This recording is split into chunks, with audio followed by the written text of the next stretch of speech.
Assalamualaikum viewers, as you all know, I'm Kamal Khan and you are welcome back to my YouTube channel.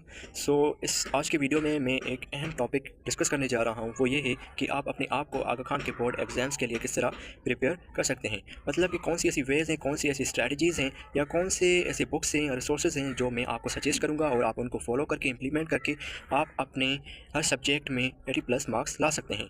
इस video में मैं 3 subject को discuss करूँगा। उनमें से पहला है बायो, फिज़िक्स एंड केमिस्ट्री। पहले देखते हैं कि बायो के लिए आप कौन सी ऐसी वेज़ हैं या कौन सी ऐसी स्ट्रैटेजीज़ हैं या कौन से ऐसे सजेस्टेड बुक्स हैं जिनको फॉलो करके आप 80+ मार्क्स ला सकते हैं। बायो के लिए मैं आपको सजेस्ट करूँगा पंजाब टेक्स्ट बुक।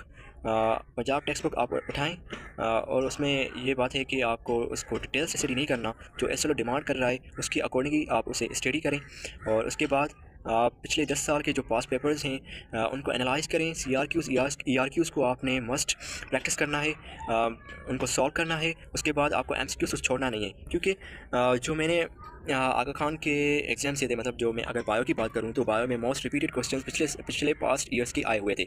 अगर आप 10 साल के पास पेपर सॉल्व करते हैं MCQs को, तो आपने लाजमी करना ही करना है। तो अगर आप इन चीज़ों को फॉलो करेंगे तो ज़्यादा चांसेस है आपके कि आप इस सब्जेक्ट में 80+ मार्क्स ला सकते हैं। अब सेकंड नंबर पे बारी है केमिस्ट्री की। आप केमिस्ट्री के लिए आप उठाएं फेडरल बुक। फेडरल बुक आपने उठानी है। अगर आप फर्स्ट ईयर में तो फर्स्ट ईयर की फेडरल बुक, अगर आप सेकंड ईयर में तो सेकंड ईयर की फेडरल बुक। सिलेबस के अकॉर्डिंग ही आपको प्रिपेयर करना है, ज़्यादा डिटेल में नहीं जाना। मतलब कि आपको जो फेडरल की बुक है, चाहे वो फर्स्ट ईयर की हो चाहे वो सेकंड ईयर की हो, आपको उसे डेप्थ में स्टडी नहीं करना, अकॉर्डिंग टू सिलेबस ही स्टडी करना है। फिर उसी तरह ही जैसे मैंने आपको बायो के बारे में बताया कि आपको पिछले 10 साल के पास पेपर सॉल्व करने हैं, MCQs आपको मस्ट सॉल्व करने हैं। उसके अलावा ERQs को आपने सॉल्व करना है, एनालाइज़ करना है कि कौन से ऐसे पोर्शंस जो हैं जिनमें से ज़्यादा क्वेश्चंस आ रहे हैं। ठीक है, उसके बाद उसके बाद बारी आती है फ़िज़िक्स की। फ़िज़िक्स जो है वो मेरा बहुत ही इंटरेस्टिंग सब्जेक्ट है। और एक और मैं बात आपको बताता चलूँ कि मेरे हाईएस्ट मार्क्स फ़िज़िक्स में आए थे। अगर फर्स्ट ईयर की बात करूँ तो फर्स्ट ईयर में भी, अगर सेकंड ईयर की बात करूँ तो सेकंड ईयर में भी। सेकंड ईयर में मेरे 84 मार्क्स आए थे आउट ऑफ 100। मतलब हाईएस्ट मार्क्स मेरे इसी में ही थे, 84। और केमिस्ट्री में मेरे आए थे 82।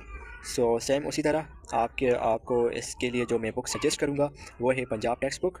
और सिलेबस के अकॉर्डिंग ही प्रिपेयर करें, डेप्थ में ना जाएं। और पिछले 10 साल के पेपर्स आपको सॉल्व करने हैं।